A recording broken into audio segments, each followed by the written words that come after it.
Hi అండి, అందరికీ నమస్కారం. Welcome back to my channel yours lucky blogs. కొత్తగా ఎవరైనా మన ఛానల్ చూస్తూ ఉంటే ప్లీజ్ అండి సబ్స్క్రైబ్ చేసుకోండి. ఆల్రెడీ సబ్స్క్రైబ్ చేసుకొని సపోర్ట్ చేస్తున్న ప్రతి ఒక్కరికి చాలా చాలా థ్యాంక్స్ అండి. మరో చిన్న రిక్వెస్ట్ ఏంటంటే వీడియోలోకి వెళ్ళే ముందు ఒక చిన్న లైక్ చేయండి ఫ్రెండ్స్. మీరు లైక్ చేయడం వల్ల మన వీడియో మరికొంతమందికి షేర్ అవుతుంది. సో దట్ నాకు చాలా హెల్ప్ఫుల్గా ఉంటుంది, ఇంకా మోటివేషన్గా కూడా ఉంటుంది. ప్లీజ్ అండి ఒక చిన్న లైక్ చేయొచ్చు కదా. వీడియో చూస్తున్నారు, లైక్ చేయడం మర్చిపోతున్నారు. ప్లీజ్ ఒక చిన్న లైక్ చేసేయండి. నేనైతే మార్నింగ్ నుంచి ఈవినింగ్ వరకు వ్లాగ్ అనేది మీతో షేర్ చేసుకుంటాను. మంచి రెసిపీస్ అండ్ హెల్తీ రెసిపీస్ కూడా ఉంటాయి, ఒకసారి చూసేయండి. మార్నింగ్ అయితే 3:30కి లేసానండి. 3:30కి లేచి కొంచెం ఫ్రెష్ అప్ అయ్యేసరికి 3:35 అట్లా అయ్యింది. ఆ తర్వాత వంట స్టార్ట్ చేశాను. ఇక్కడైతే రైస్ పెట్టేశాను, రైస్ వండాను, ఇడ్లీ ఇంకా బీరకాయ శనగపప్పు కూర చేశానండి. దాంతోపాటు మామిడికాయ వేసి మిరియాల రసం చేశాను, చాలా బాగుంటుంది. ఇవన్నీ కూడా బాక్స్ పెట్టేశాను అనమాట. మా వారికి 5:20కి అంతా బాక్స్ పెట్టేసి తను వెళ్ళిన తర్వాత నా కిచెన్ చూసారు కదా ఇలా ఉందన్నమాట. ఇంకా కాఫీ పెట్టాను. కాఫీ అయితే సగం తాగేసి కొంచెం మిగిలిచ్చేశారు. ఇంకా అవన్నీ కూడా ఇప్పుడు సింక్లో వేయాల్సిన సింక్లో వేయాలి. ఈ కర్రీసు, రసము, చట్నీ ఇవన్నీ కూడా వేరే బౌల్లోకి తీసి పెట్టేసుకొని నీట్గా కిచెన్ అయితే ఫస్ట్ క్లీన్ చేసుకోవాలి పిల్లలు లేసేలోగా. ఇగోండి కాఫీ చూసారు కదా, ఇవి కొంచెం ఉంచారనమాట. ఇంకా ఇవైతే ఇప్పుడు కొంచెం వేడి చేసుకొని ఫస్ట్ అయితే ఒక 2 మినిట్స్లో అవైతే తాగేయాలి. మరి పొద్దున్నే లేసాం కదా, ఇంకా కొంచెం స్ట్రెస్ అనేది ఉంటుంది. తాగామంటే అదేదో తెలియని రిలీఫ్ అంటే ఏమి ఉండదండి, అది మన మనసులో ఉంటుంది. తాగాను కదా, రిలీఫ్ అయ్యాను, కొంచెం రెస్ట్ తీసుకున్నాను అన్న ఫీల్ ఉంటుంది అంతే. ఇంకా బీరకాయ శనగపప్పు కూర, ఇది వచ్చేసి మామిడికాయ రసం అనమాట. మామిడికాయ మిరియాల రసం, చింతపండు బదులుగా మామిడికాయ వేసాను. రసం అయితే చాలా బాగుంటుంది. కొంచెం కారం ఎక్కువ వేసాను, పాప మా పిల్లలకి ఎక్కువ అవుతుందో ఏమో. ఇంక ఇక్కడైతే చట్నీ, పల్లి చట్నీ చేశానండి. పల్లీలు పుట్నాలు వేసి చట్నీ చేసేసాను. ఇంక ఇవన్నీ కూడా సపరేట్ గిన్నెలలో దేనికది తీసి పెట్టేసుకోవాలి. పైగా మార్నింగ్ 4కి అట్లా చేస్తాను కదా ఈ కర్రీ అంతా, అంటే 4 వరకు 5 వరకు అట్లా వేడిగానే ఉంటుంది అనుకోండి. ఒకవేళ ఇంత మిగిలితే నైట్కి ఉండాలి కదా, నైట్కి ఉండాలంటే అది కొంచెం పాడైపోతుంది అనమాట. అందుకని తీసి ఫ్రిడ్జ్లో పెట్టేస్తాను. మా పిల్లల బాక్స్ ఎంత పెడతానో అంతవరకు బయట ఉంచేసి మిగిలినంత ఫ్రిడ్జ్లో పెట్టేస్తాను. ఇక్కడైతే పాలు వడగట్టిన తర్వాత మేగడు వచ్చింది కదండి కాఫీ పెట్టడానికి, ఆ మేగడు కూడా ఒక బౌల్లో అయితే వేస్తాను అనమాట. అవంతా క్లీన్ చేసేసాను. తర్వాత అయితే మా పిల్లలు లెగవడం, వాళ్ళు ఫ్రెష్ అవ్వడం, వాళ్ళని రెడీ చేసి స్కూల్కి పంపించడం ఇవన్నీ కూడా అయిపోయాయి అనమాట. ఇంక వాళ్ళు వెళ్ళిన తర్వాత వాళ్ళు మిగిలిచిన ప్లేట్లు, మిగిలిపోయిన ఇడ్లీలు మొత్తం అవి కూడా నేను తినేసి ఆ తర్వాత అయితే పని అయితే స్టార్ట్ చేశానండి. ఇక్కడైతే పోపు దినుసులు అయిపోయినాయి అనమాట. ఏ రోజుకి ఆ రోజు కొంచెం కొంచెం తీసుకొని వేస్తూ ఉన్నాను. ఇంకా పోపు దినుసులు అయితే కలిపి పెట్టుకుంటున్నాను. పైగా ఇవి ఇంతకుముందు చూసారు కదా, ఆన్లైన్లో ఆర్డర్ పెట్టాను ఈ స్టోరేజ్ బాక్సెస్ చిన్నవి. అవైతే ఇంకా క్లీన్ చేసి వారం రోజులు అవుతుందండి. కాకపోతే ఇప్పటివరకు కూడా అవి సర్దలేదనమాట నేను. ఇంకా సరే అన్నీ అంటే ఆల్రెడీ ఉన్న డబ్బాలలో అయిపోలేదు, అవి అయిపోయిన తర్వాత అప్పుడు ఇవి ఫిల్ చేసుకుందాంలే అన్నట్టుగా అలాగే పెట్టేశాను అనమాట.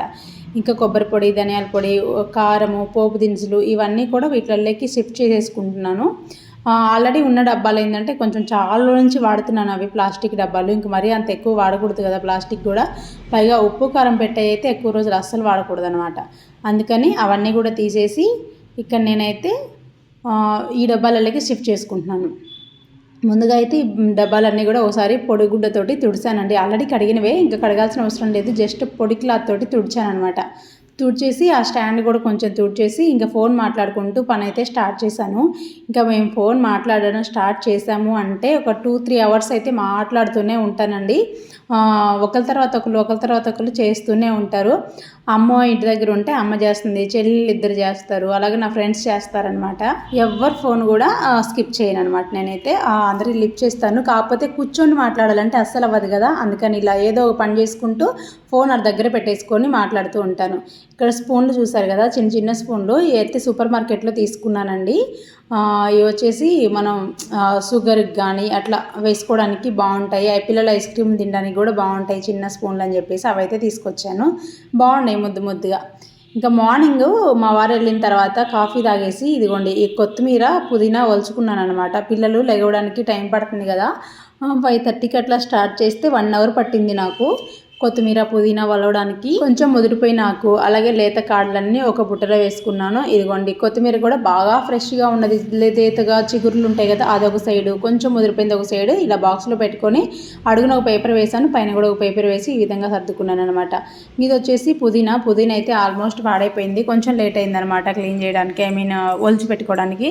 అందుకని కొంచెం కొంచెం పుదీనా అయితే డ్యామేజ్ అయిపోతుంది. ఇంక ఇదైతే ఉంచిన వేస్ట్ అని పచ్చడి చేసేద్దాం అనుకుంటున్నాను. ఇంకా రైస్ ఐటమ్స్ లెక్క అంటే ఏదో ఒకటి పిల్లలకి రైస్ ఐటమ్ చేస్తున్నాను కదండి, రైస్ లెగ్ కానీ అలాగే పప్పు చేసిన, ఇంకా డైలీ పల్లీల చట్నీలో పచ్చిమిరపకాయలు బాగా వాడేస్తున్నాను కదా, అందుకని ఇందులో పచ్చిమిరపకాయలు కాకుండా ఎండుమిరపకాయలు కానీ ఎండుకారం కానీ వేసి పచ్చడి చేద్దాం అనుకుంటున్నాను. ఇలా చేసినా కూడా చాలా బాగుంటుంది.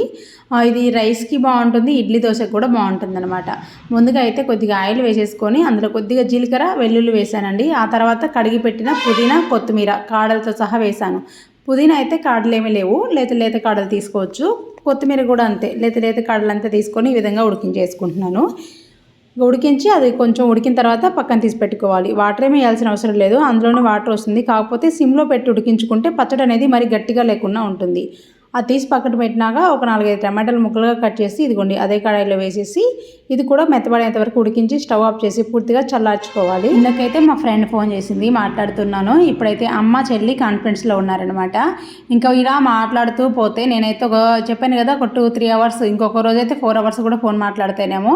అలాంటప్పుడు నా చెవి దగ్గర ఫోన్ పెట్టుకొని లేకపోతే నేను కూర్చొని రెస్ట్ తీసుకుంటూ ఫోన్ మాట్లాడానంటే నా పని అక్కడదక్కడ ఆగిపోతుంది అనమాట. అలా కాకుండా ఇలా ఏదో ఒకటి పని చేసుకుంటూనే వర్క్ అయితే చేసుకుంటానమాట. ఇందా చూసారు కదా కిచెన్లో అయితే సర్దుకుంటూ చేశాను. ఇప్పుడైతే అవి చల్లారే లోపల పూలు కడుతున్నాను అనమాట. నిన్నటి పూలు అలాగే ఉన్నాయి, అవైతే కట్టుకుంటున్నాను, కొంచెం మాల కడుతున్నాను. అవి కట్టుకుంటూ అమ్మతో అయితే మాట్లాడుతున్నాను. అమ్మ చెల్లి ఇద్దరు ఉన్నారు కాన్ఫరెన్స్లో. ఇంకా చెల్లి నేను అమ్మ మీద అడుగుతున్నాం అనమాట. చిన్నప్పుడు ఎవరు ఎక్కువ పని చేసేవాళ్ళమ్మా, నీకు ఎక్కువ హెల్ప్ ఎవరు చేసేవాళ్ళు, లేకపోతే మా ముగ్గురులో నీ దగ్గర ఉన్నంతసేపు మేము అందరంలో ఎవరు ఎక్కువ పని చేసేవాళ్ళు, ఎవరు ఏం పని చేశారు, ఇంకా ఎవరిని ఎక్కువ నువ్వు కొట్టావు, ఇలాగనమాట. నిన్న అమ్మ కాల్ చేస్తే చిన్న చెల్లి ఉంది కాన్ఫరెన్స్లో, అమ్మ నీకు ఎవరంటే ప్రేమ ఎక్కువ, అలాగే ఎవరిని ఎక్కువ కొట్టావు అని చెప్పేసి అడుగుతున్నాం అనమాట. అడిగితే మా అమ్మ అయితే ఇంకెవరిని పెద్దక్కనే ఎక్కువ కొట్టాను అని చెప్తుంది అనమాట. ఆ పెద్దక్క ఎవరో కదండి, నేను ఎక్కువ తన్నులు తినేదాన్ని.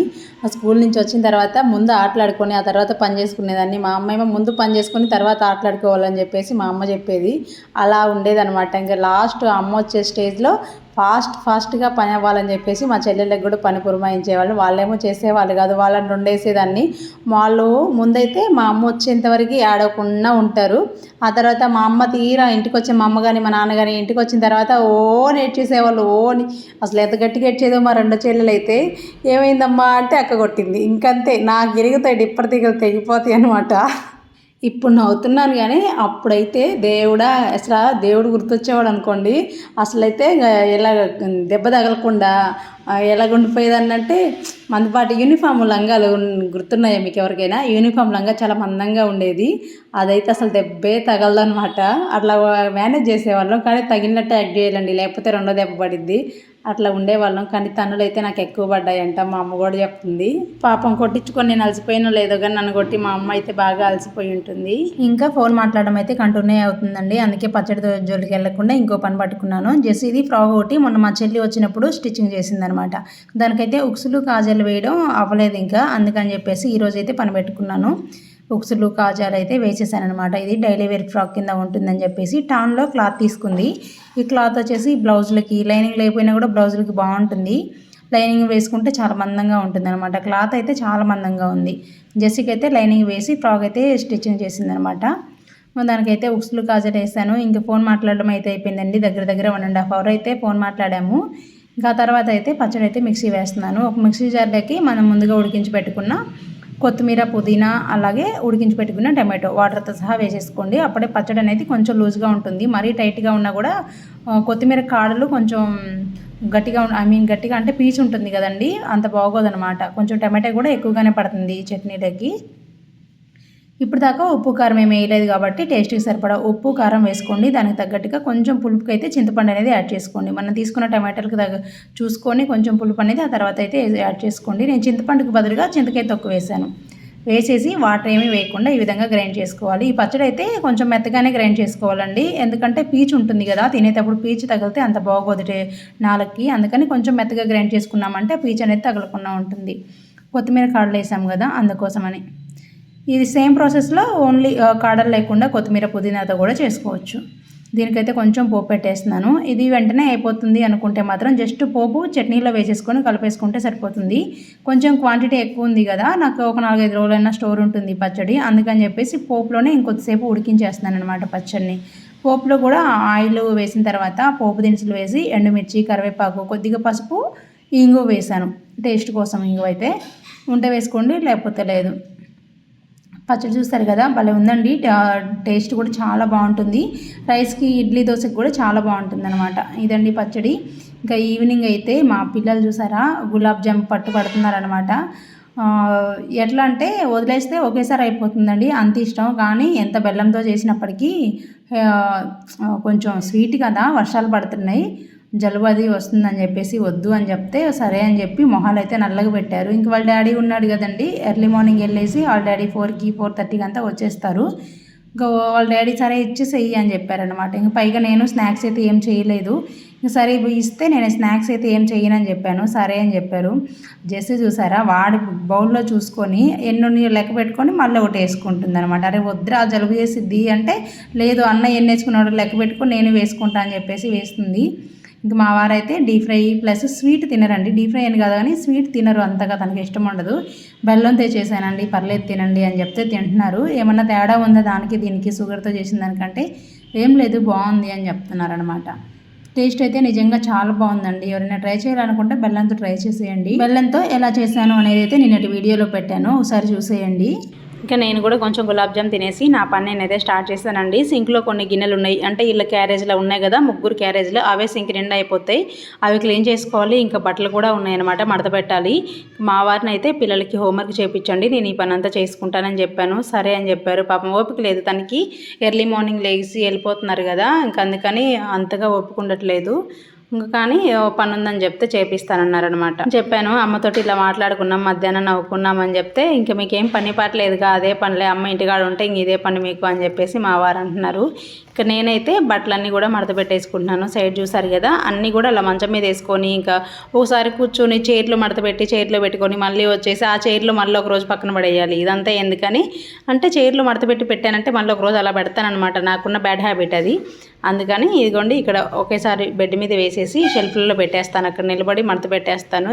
జస్ట్ తల్లి హోంవర్క్ చేస్తుంది, వాళ్ళు చేస్తూ ఉంటే నేనైతే స్టవ్ మీద ఇడ్లీ పెట్టేసి నైట్ కోసమని, నైట్ ఇడ్లీ తిందామని చెప్పారు అందరూ. సరే అని చెప్పి నైట్ ఇడ్లీ పెట్టేసి ఇక్కడ వచ్చేసి క్యాప్సికమ్ కట్ చేసుకుంటున్నానండి. రేపు మార్నింగ్ ఎర్లీ మార్నింగ్ లెగవాలి కదా, మళ్ళీ అప్పటికప్పుడు వెజిటేబుల్స్ కట్ చేసుకోవాలంటే నేను ఇంకా 3కే లెగవాలి, అంత వద్దులే అని చెప్పేసి ఇంకా నైట్ అయితే ఈ విధంగా కూరగాయలు అయితే కట్ చేసి పెట్టుకుంటాను. కట్ చేసి ఏమన్నా ఉంటే కట్ చేసుకుంటాను, లేకపోతే ఇంకా కొన్ని బంగాళదుంప, వంకాయ అలాంటివి అయితే అప్పటికప్పుడే కట్ చేసుకొని ఇంకొక 10 నిమిషాలు ముందుగా లేస్తే పని అయిపోతుంది. క్యాప్సికమ్ కట్ చేసుకొని ఫ్రిడ్జ్లో పెట్టుకున్నానంటే రేపు మార్నింగ్ అనేది వెజిటబుల్ కటింగ్ టైం అనేది నాకు కలిసి వస్తుంది. ఇంకా ఇడ్లీలో అయితే కొంచెం క్యారెట్ వేసానండి, నార్మల్ ఇడ్లీ పిండినే, రవ్వ ఇడ్లీయే, కాకపోతే కొంచెం క్యారెట్ వేసి చేశాను. మార్నింగ్ కూడా ప్లెయిన్గా తిన్నారు కదా అని చెప్పేసి, ఇంకా ఇంట్లోనే తింటున్నారు కదా, చెప్తే వింటారులే అన్నట్టుగా ఇట్లా చేశానమాట. ఇంకా పల్లి చట్నీ కూడా ఏం చేయలేదు, మార్నింగ్ మిగిలిన చట్నీ ఫ్రిడ్జ్లో పెట్టాను. ఆ చట్నీ ఇంకా అల్లం చట్నీ, కారపొడి ఉన్నాయి కాబట్టి వాటితో అయితే తినేసేయచ్చు. ఇదండి ఈరోజు వీడియో. మీకు నచ్చినట్లయితే ప్లీజ్ లైక్ చేయండి, షేర్ చేయండి, సబ్స్క్రైబ్ చేసుకోవడం మాత్రం మర్చిపోవద్దు. ఇప్పటివరకు ఎవరైనా వీడియో లైక్ చేయకపోతే ఒక చిన్న లైక్ చేయండి ఫ్రెండ్స్. మీరు ఎవరైనా మీ అమ్మని మీ అమ్మతో తన్నించుకున్న రోజులు ఎవరికైనా గుర్తొచ్చి ఉంటే కింద కామెంట్ చేయండి. నాకైతే బాగానే పడ్డాయండి, మరి అంత అల్లరి చేసేదాన్ని నేనైతే చిన్నప్పుడు. అల్లరి అంటే బయటికి వెళ్ళి అల్లరి చేసేదాన్ని, కానీ ఇంట్లో టైంకి పని చేసుకునేదాన్ని కాదు, అదొక్కటి ప్రాబ్లం ఉండేది నాకు, అందుకని పడ్డాయేమో. పైగా అమ్మ నాన్న ఇద్దరు స్ట్రిక్ట్ అనమాట, ఎవరింటికి వెళ్ళకూడదు. చిన్నప్పుడు మా ఇంట్లో టీవీ కూడా ఉండేది కాదు, కానీ పక్కింటికి టీవీకి కూడా వెళ్ళకూడదు, అలా పెంచారు మా నాన్న. Thanks for watching friends.